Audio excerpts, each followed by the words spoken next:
Welcome to Mutlu Stories.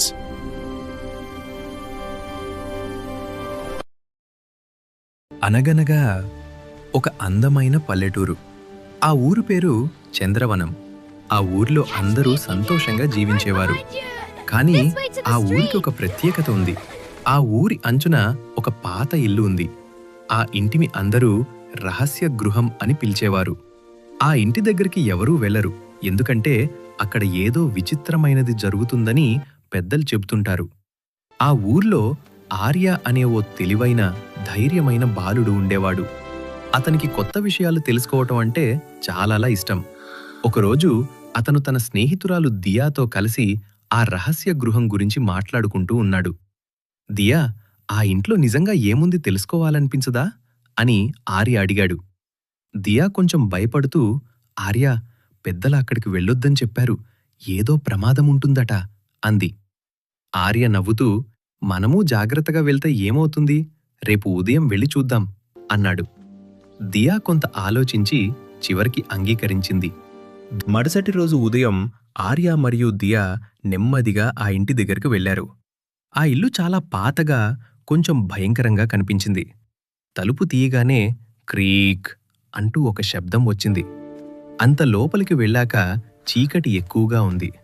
గోడలపై పాత చిత్రాలు, విరిగిన వస్తువులు కనిపించాయి. ఇక్కడ ఏదో ఉంది అని ఆర్య మెల్లగా అన్నాడు. ఒక గదిలోంచి చిన్న వెలుగు కనిపించింది. వారు ఆ వెలుగును అనుసరిస్తూ వెళ్లారు. అక్కడ ఒక పెద్ద అద్దం ఉంది. ఆ అద్దం నీలిరంగు కాంతితో మెరిసిపోతూ ఉంది.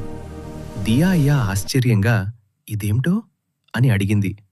ఆర్య దగ్గరికి వెళ్లి అద్దాన్ని తాకగానే అకస్మాత్తుగా ఒక ప్రకాశం. ఆర్య అని దియా అరవగానే వాళ్ళు ఇద్దరూ అద్దం లోపలికి లాగబడ్డారు. వాళ్ళు కళ్ళను తెరిచేసరికి ఒక కొత్త ప్రపంచంలో ఉన్నారు. ఆ ప్రపంచం అద్భుతంగా ఉంది. చెట్లు మెరుస్తున్నాయి, ఆకాశం రంగురంగులుగా ఉంది, పక్షులు మాట్లాడుతున్నాయి. ఇది ఎక్కడా అని దియా ఆశ్చర్యపోయింది. అప్పుడు ఒక చిన్న పక్షి వచ్చి మాట్లాడింది. స్వాగతం పిల్లలు, ఇది మాయలోకం. మీరు ఈ అద్దం ద్వారా ఇక్కడికి వచ్చారు.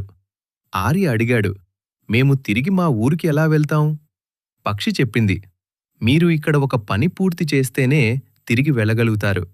ఆర్య అడిగాడు, ఏంటి ఆ పని? పక్షి చెప్పింది, ఈ లోకాన్ని ఒక చెడు నీడ కమ్మేసింది. అది ఛాయరాక్షసుడు. అతను ఒక మాయరత్నాన్ని దొంగిలించాడు.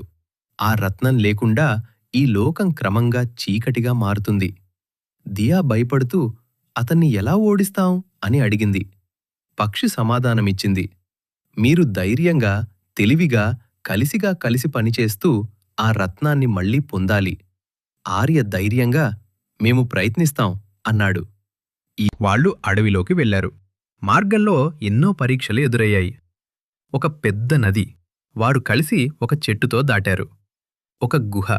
అక్కడ చీకటి, కాని ఆర్య ధైర్యంగా ముందుకు నడిచాడు. ఒక పజిల్ తలుపు. దిదియా తెలివితో దాన్ని పరిష్కరించింది. ఇలా ఇద్దరూ ఒకరినొకరు సహాయపడుతూ ముందుకు వెళ్లారు. చివరికి వారు ఒక చీకటి కోటకు చేరుకున్నారు. అక్కడే ఛాయరాక్షసుడు ఉండేవాడు. అతను పెద్దగా నవ్వుతూ, మీరు ఈ రత్నం కోసం వచ్చారా అన్నాడు.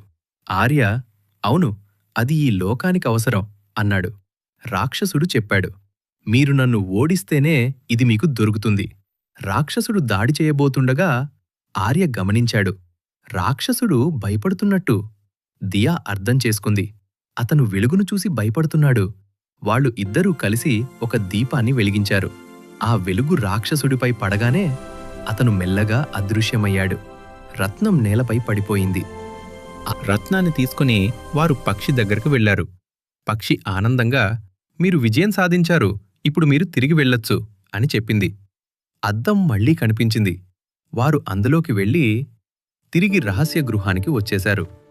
ఆర్య, దియా ఇద్దరూ రహస్య గృహం నుండి బయటికి వచ్చి అందరికీ నిజం చెప్పారు. ఆ పాత ఇంట్లో ఎలాంటి భయంకరమైనది లేదని, భయపడాల్సిన అవసరం లేదని, ధైర్యంగా ఉంటే నిజం తెలుసుకోవచ్చని గ్రామస్తులకు చెప్పారు. Please subscribe to our channel.